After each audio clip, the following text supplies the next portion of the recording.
ఈరోజు జగనన్న హయాంలో తీసుకొని వచ్చిన ప్రభుత్వ మెడికల్ కళాశాలను ప్రైవేటీకరణ చేస్తూ కూటమి ప్రభుత్వం చేసుకున్న నిర్ణయానికి వ్యతిరేకంగా జగనన్న పిలుపు మేరకు ఈ కోటి సంతకాల సేకరణ కార్యక్రమంలో భాగంగా 6వ వార్డుకు రావడం జరిగింది.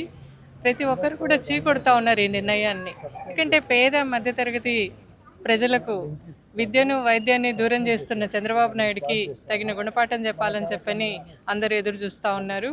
ఈరోజు మరి ప్రైవేటు కాలేజీలలో చదవాలంటే ఒక్కొక్క విద్యార్థికి లక్షల రూపాయలు ఖర్చు అయ్యేదాన్ని ఈరోజు కూటమి ప్రభుత్వము వచ్చి ఇట్లా ప్రైవేటీకరణ చేసి పేద విద్యార్థులకు మధ్యతరగతి విద్యార్థులకు విద్యను దూరం చేస్తూ ఉంది. మెయిన్గా మెడికల్ కళాశాలలో చదువుకునే మెడికల్ డాక్టర్స్ కావాలని ప్రతి ఒక్కరికి కోరిక ఉంటుంది. వాటికి ఆ విద్యకు దూరం చేస్తూ ఉన్నారు. అలాగే ఈరోజు మరి ఆరోగ్యశ్రీ సేవలు కూడా బంద్ చేస్తున్నారు.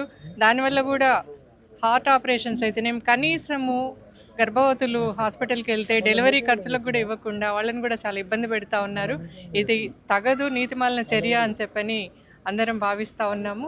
ఇప్పటికైనా సరే చంద్రబాబు నాయుడు గారు తప్పు తెలుసుకొని ఈ ప్రైవేటీకరణ ఆపేసి మళ్ళా గవర్నమెంట్ హ్యాండ్ ఓవర్లోనే ఈ కళాశాలను రన్ చేయాలని చెప్పని అంతవరకు కూడా మేము ప్రజల తరపున పోరాటం చేస్తామని చెప్పని అందరం చెప్తా ఉన్నాం.